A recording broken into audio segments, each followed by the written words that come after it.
Welcome to the AfroCentric Woman, where our mission is to inspire Black women to heal core wounds and embrace a luxurious and abundant lifestyle. Thank you for joining me. Let's talk, sis. So let's try this out. I'm recording as I drive, and we're going to see how this audio is.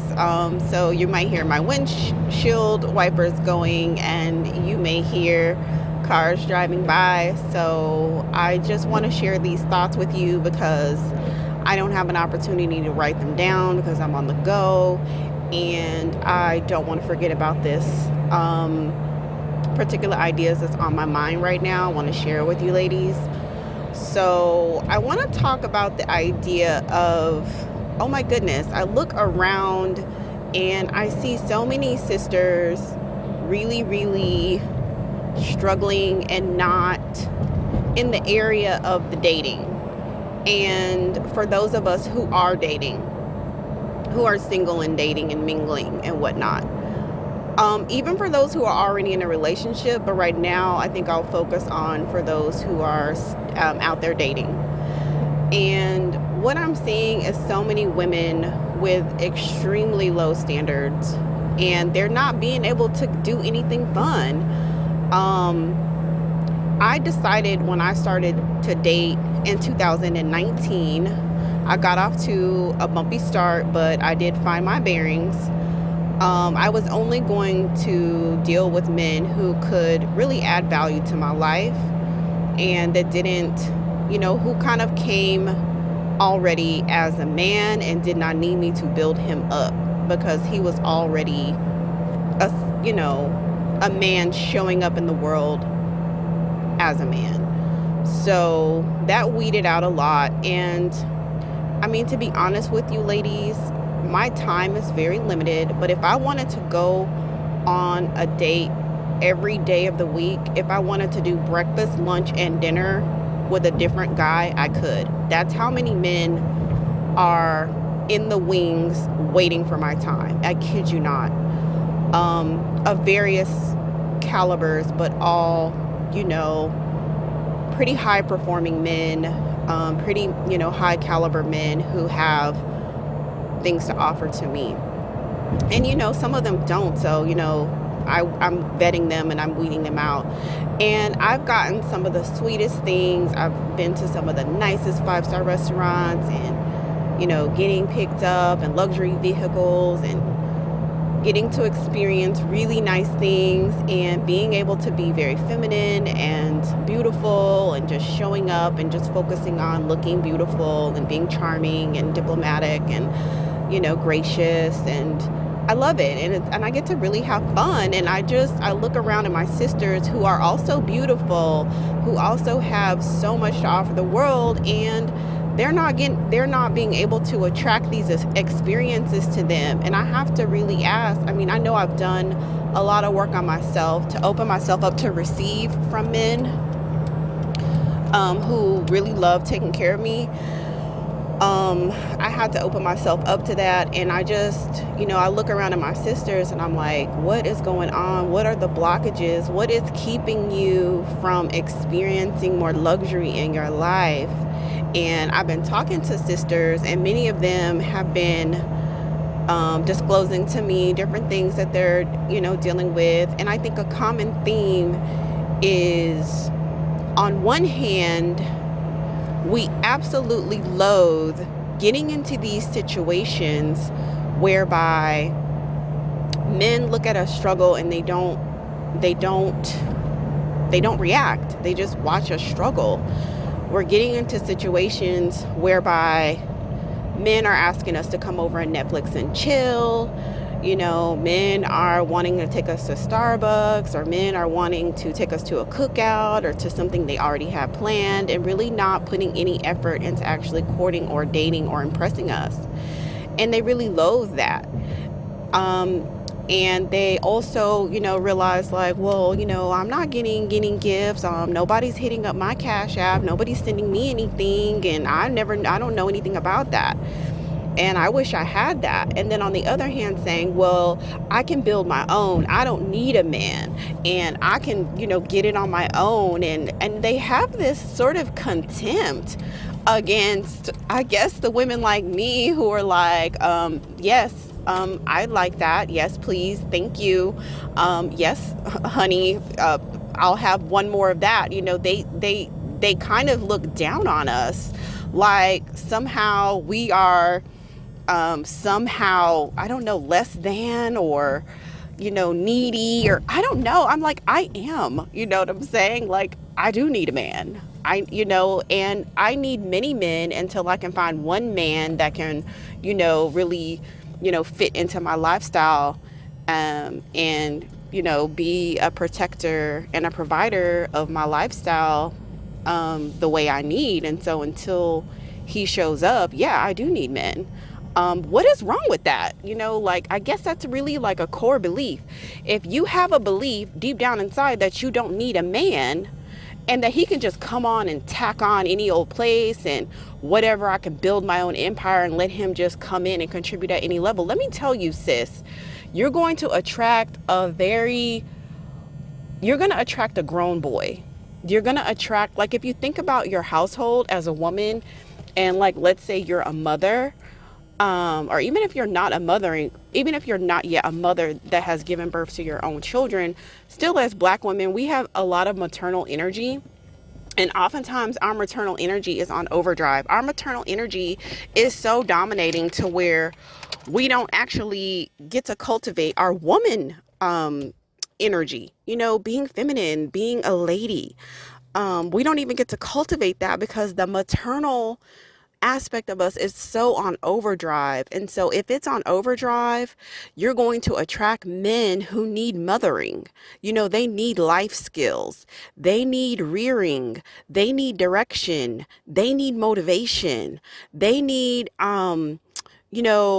a lot of hand holding and coddling and protecting and lap time and put your head on my shoulder with woe is you, and oh, I don't have enough. And, you know, you will attract that. If your mothering instinct is on overdrive, you're going to attract that type of male archetype into your life. So you won't get that manly man who has his life together, who he's worked on himself so much as far as his career and his life skills, where he has something to share with you. It's impossible. The two energies are conflicting. So if you want a manly man, you have to cultivate the feminine aspect of yourself. And it's okay to say, yeah, I need a man. That doesn't mean that you accept any male archetype or any type of male energy, or that presents itself to you. No, everyone in your life, women, men, business ideas, projects, relationships, every single thing that presents itself to you as a feminine woman needs to go through a vetting process.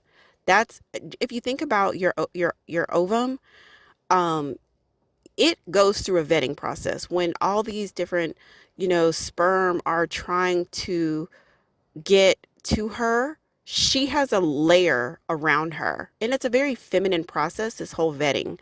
She has a layer around her that's only penetrable by the most worthy of them all, you see. And so you can carry that same type of energy in your life. You need to vet everybody and everything, including male energy. So it is okay and totally congruent for you to say, I need a man, and I vet everybody. That isn't saying I need a man so any man will do. No, that's not what I'm saying. And women who feminine like me, that's not what we're saying.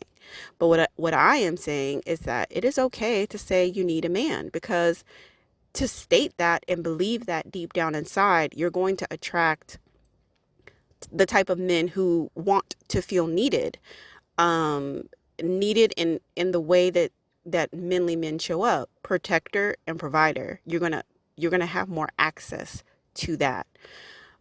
So that is what I wanted to share with you. I wanted to share thoughts about, it's okay to need a man. It's okay to be building for yourself. That's perfectly fine, but that doesn't X out being, wined and dined. And it's a fallacy to start the ball so low in terms of what is the requirement of your time and attention, and think that, well, let me just start off by requiring nothing. And then once we get the emotional connection, then I'll throw these things at him that he needs to go ahead and do. I'm sorry, sis, it doesn't work like that. That's not how it works with men. And maybe that's how it works when you're building relationships with women, but that's not how it works with men.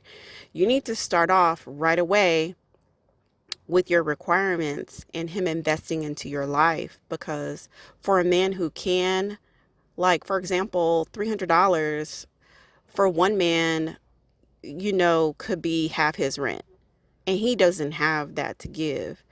And for another man, $300 is what he spent on lunch yesterday. So you see the difference when it comes to the caliber of men that you're dealing with. So learning to receive, I think beneath that is, do you feel like receiving is something that you can do? And if there are any blockages within yourself from receiving a man caring for you, clean it up, sis, release that.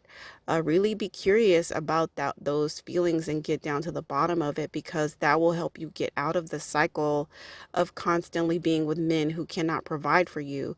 Because if he can't provide lunch for you, he can't take you to a fine restaurant, he's not reliable and resourceful. What if you get pregnant? How many of us have baby daddies who cannot do nothing for us? And we're like, oh my God, do for your child. But, in all respects, if he can't do for you, he oftentimes cannot do for a child. And this isn't even to say that you're putting yourself into a situation where you're trying to conceive or anything like that. But, if you're engaging in those types of activities and you're of childbearing age, then it is a possibility, right? So we have to kind of vet them early on, as soon as possible, and see what his willingness is to invest in our life. Invest in our life because we are worthy. Invest in our lives because of the way we show up and our beingness. Just being, how you wake up in the morning, just like that. And when you embellish yourself and you accentuate your beauty and you're your bubbly self, you share your personality, you share your energy, which is very magnetic. You bring life into a room without even speaking, because of the energy that you bring, the delightfulness that it is to be around you, your softness, your curves, all of that. And he's just like, yes, I want to invest in this situation because she's so lovely. I want to make her life easier. I want to make her life better. Trust me, sis. Yes, yes, that's what you want to attract to yourself. That type of man that will want to do for you, and not necessarily, oh my God, did I lose this? Okay. And not necessarily that man who wants to invest because he needs to get this from you. Like, oh, well, if I don't give her gas money, she ain't gonna come and see me. If I don't do this, then no, because that's a transactional thing to whereby he's getting something out of it. I'll take her out to eat because I'm hungry anyway and I want some company. So in his mind, he's paying for the company. You want to get that man who wants to actually invest in you and go that extra mile, right? You want to deal with that man who will want to invest in you in something that he's not necessarily going to necessarily see, because he just wants to make your life easier. So I may do another video of like how you can start off, because I know for many women this is extremely difficult.